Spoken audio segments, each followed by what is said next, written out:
అనధికారిక లేఅవుట్లలో ఫ్లాట్ల కొనుగోలు, అక్రమ కట్టడాలు, అనుమతులు అతిక్రమించి భవనాలు నిర్మించిన యజమానులకు శుభవార్త.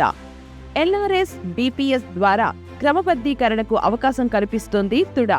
అనధికారిక లేఅవుట్లలో ఫ్లాట్ల క్రమబద్ధీకరణకు జనవరి 23వ తేదీలోపు, 31 ఆగస్టు 2025 లోపు అక్రమ కట్టడాలు, అనుమతులు అతిక్రమించి నిర్మించిన భవనాల క్రమబద్ధీకరణకు మార్చి 11వ తేదీ వరకు అవకాశమిస్తోంది.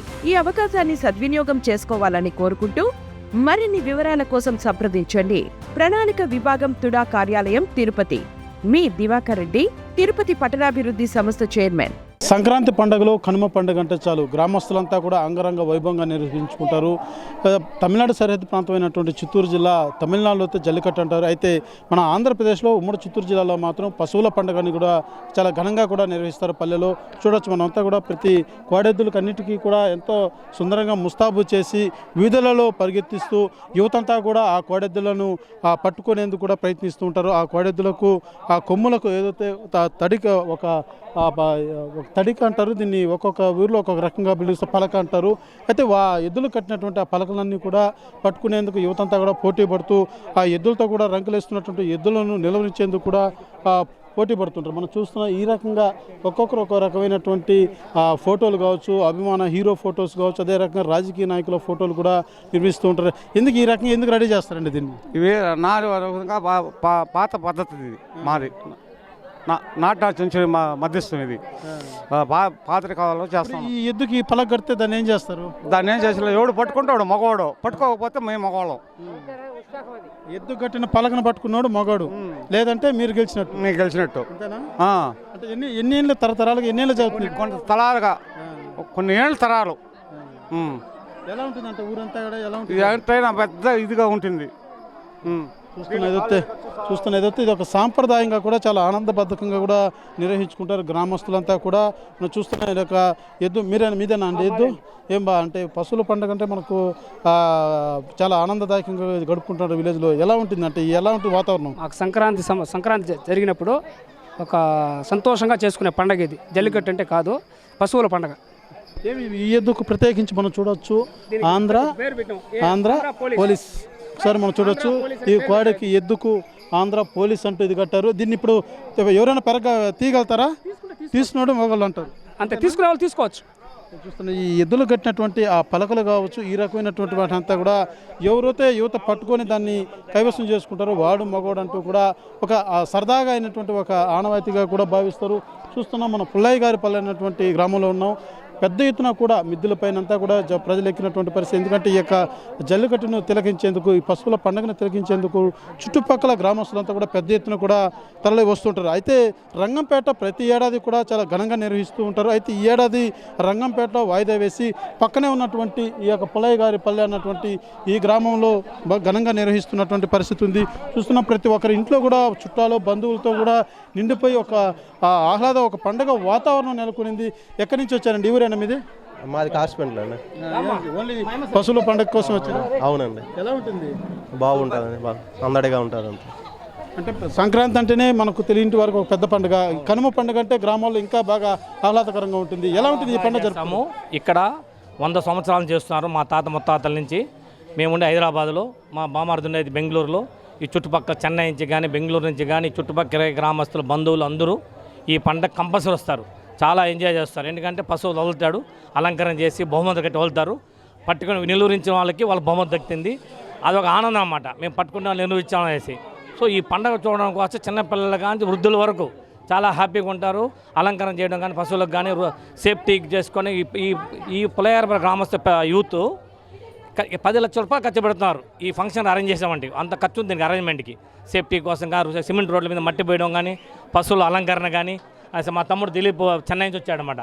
సో అలా అందరూ వచ్చి చాలా కోలాహలం ఉంటుంది. చుట్టుపక్కల గ్రామస్తులు కానీ అందరూ, బంధువులు అందరూ వస్తారు ఈ ఫంక్షన్కి. ఏ ఫంక్షన్ పండగ వచ్చినా రాకపోయినా ఈ సంక్రాంతి కంపల్సరీ అందరూ కలుస్తారు. సంక్రాంతి అంటే బంధుత్వమే కాదు, ఒక ఆహ్లాదకరమైన వాతావరణంలో చుట్టాలతోటి, అన్నదమ్ములతోటి, అక్కచెల్లెలతోటి చాలా ఆనందదాయకంగా ఉంటుంది. అంటే గ్రామంలో జరుపుకోండి. అంటే మీరు పట్టణంలో ఇలాంటి అనుభూతి మనం పొందలేము. అంటే పల్లెలోకి మీరు రావడం ఎలా ఉంది మీకు? ఇక్కడ ఊర్లో వచ్చి చేసుకోవడం, పల్లెటూరుకి రావడం చాలా సంతోషంగా ఉందండి. అందరినీ కలవచ్చు, బంధువులు, స్నేహితులు, పల్లెటూరులో మన చుట్టాలు, ఫస్ట్ చిన్నప్పటి నుంచి మన ఇంటి పక్కన ఉండేవాళ్ళు అట్లే ఉంటారు. సిటీలో అయితే మారిపోతూ ఉంటారు, బంధువులు తెలీదు, ఫ్రెండ్స్ అంతా. పల్లెటూరులో అయితే ఎప్పుడు వాళ్ళే ఉంటారు కాబట్టి మనకి ఎక్కువ అనుబంధం ఉంటుందండి పల్లెటూరు వాళ్ళతో బాగా. అంటే ఇప్పుడు నేను సమాజంలో బంధుత్వాలకు పెద్దగా అంతరించిపోతున్నాయి, ఆ బంధాలకు విలువ లేని అయిపోతున్నటువంటి పరిస్థితులు. ఇలాంటి కాలంలో ఎలాంటి మెసేజ్ ఇవ్వాలంటారు? ఇలాంటి పండగలు చేయడం వల్ల అందరూ కలుస్తారండి. బంధువులు ఎంత భేదాభిప్రాయాలు ఉన్నా పండగల్లో అందరూ కలుసుకొని చాలా సంతోషంగా ఉంటాయండి. అవన్నీ ఏం పట్టించుకోకుండా బాగా ఎంజాయ్ చేస్తారండి అందరూ. బిజీ లైఫ్లో మనం బతికే విధానం కోసం అనేక మార్గాలు ఎత్తుకుంటూ అనేక ప్రాంతాలకు వెళ్ళిపోతారు. సంక్రాంతి పండుగ వస్తే ఏడున్నా కూడా ఇంటికి వెళ్ళాలా, పండగ ఇక్కడ చేసుకోవాలన్న ఒక ఆలోచన కలుగుతుంది. సంక్రాంతి అంటే గ్రామంలో చేసుకోవడం మీకు ఎలా ఉంది? చాలా హ్యాపీగా ఉంది. ఇక్కడికి మా ఊరికి రావడం ప్రతి సంవత్సరం ఈ సంక్రాంతికి జరుపుకోవడం, ప్లస్ వేరే ప్లేసెస్ కన్నా మా ఊరికి వచ్చి ఇక్కడ టైం స్పెండ్ చేసి ఎంజాయ్ చేయడం నాకు చాలా హ్యాపీగా ఉంది. ప్రతి ఒక్కరు కూడా అంటే వీళ్ళంతా హైదరాబాద్, చెన్నై అనేక ప్రాంతాల్లో కూడా వాళ్ళ జీవన విధానం, వాళ్ళకు ఉన్నటువంటి పనుల నిమిత్తం కూడా అక్కడ ఉద్యోగాల నిమిత్తం కూడా పనిచేసుకుంటూ ఉంటారు. అయితే కనుమ పండుగ, సంక్రాంతి పండుగ అంటే చాలు గ్రామాలలో పెద్ద ఎత్తున ఎక్కడున్నటువంటి వారంతా కూడా సొంత ఇంటికి వచ్చి బంధుమిత్రులతో కూడా ఈ యొక్క పండుగని ఆనందదాయకంగా కూడా జరుపుకుంటూ ఉంటారు. ఒక్కసారి ఈ యొక్క కనుమ పండుగ సందర్భంగా ఏదైతే గ్రామంలో రైతుకు ప్రధానంగా తోడుండేది పశువు. ఎందుకంటే రైతు పడే ప్రతి కష్టానికి భరోసాగా ఆయనకు ఒక తోడుగా ఉండేది ఈ యొక్క ఎద్దులు ఉంటాయి. ఈ నేపథ్యంలోనే కనుమ పండుగ రోజున ఎంతో సాంప్రదాయబద్ధంగా ఒక నిష్ఠతోటి మంచి పూజలు నిర్వహించి ఆనందదాయకంగా ఈ యొక్క కనుమ పండుగ అనేది నిర్వహిస్తారు. చూస్తున్నాం, ఆవుల కొట్టమంటారు దీన్ని. అనేక ఎద్దులన్నీ కూడా లోపల ఉన్నటువంటి వాటిని అన్నింటినీ కూడా ఎంతో సుందరంగా ముస్తాబు చేసి ఆ కొమ్ములకంతా కూడా రంగులు అద్ది అదే రకంగా ఎంతో సుందరం, చూడడానికి చాలా ఆహ్లాదకరంగా ఎంతో అద్భుతంగా కూడా రెడీ చేసి వీధులలో వదులుతారు. ఇప్పుడు మనం చూస్తున్నారు ప్రతి ఒక్క ఎద్దును కూడా ఆ కొమ్ములన్నింటినీ కూడా రెడీ చేసి వాటికి పలకలు కట్టి, కొన్ని ఎద్దులకు ఏదైతే టవల్స్ అంటారు వాటిని కూడా కడతారు. ఎందుకంటే వాటిని యూత్ అంతా కూడా ఆ యొక్క ఎద్దులను నిలవరించి కట్టినటువంటి పలకలను ఆ టవల్ కూడా పెరుక్కునేటువంటి ప్రయత్నం చేస్తారు. అది తీసుకున్నవాడు మగోడుగా కూడా భావిస్తారు. ఎందుకంటే సాధారణంగా గ్రామాలలో ఇది వాడుక భాషలో మాట్లాడేటువంటి విధానంతో ఉంటుంది. ఆడు మగాడు పట్టినాడు, ఎద్దు కొమ్ములు వంచాడు, రంకెలేస్తున్న ఎద్దుని తల వంచాడు అన్నటువంటి మాటలు సాధారణంగా గ్రామాలలో వాడేటువంటి భాష ఉంటుంది. ఈ నేపథ్యంలోనే ఈ యొక్క ఎద్దులను నిలువరించి ఆ యొక్క పలకలను కైవసం చేసుకునేవాడు మగాడంటూ కూడా ఆనందదాయకంగా కూడా వీళ్ళు యొక్క పశువుల పండుగ నిర్వహించుకుంటూ ఉంటారు. మనం చూడొచ్చు, మొత్తం కూడా ఎద్దులను అన్నింటినీ కూడా చాలా సుందరంగా ముస్తాబు చేసి ఈ రకంగా అనేక రకాల అంటే ఒక్కొక్క ఎద్దుకు ఒక్కొక్క రకమైనటువంటి ఇది కడుతూ ఉంటారు. కొంతమంది పొలిటీషియన్ నాయకుల ఫోటోలు పెడతారు, ఆ ఫోటోల్ని పట్టుకునేందుకు కొంతమంది ప్రయత్నిస్తారు. మరి కొన్ని ఎద్దులకు అభిమాన హీరో ఫోటోలు పెడతారు. ఆ ఒక అభిమాన హీరో కట్టినటువంటి బ్యానర్ని వేరొక ఫ్యాన్స్ మేము కొమ్ములు వంచుతామంటూ కూడా వాళ్ళు ఆ పలకని స్వాధీనం చేసుకునేందుకు పోటీ పడతారు. ఇలా అనేక రకాలైనటువంటి ఆనందకర వాతావరణంలో ఈ యొక్క జల్లికట్టు పశువుల పండుగ మాత్రం చాలా ఘనంగా నిర్వహించుకుంటున్నారు.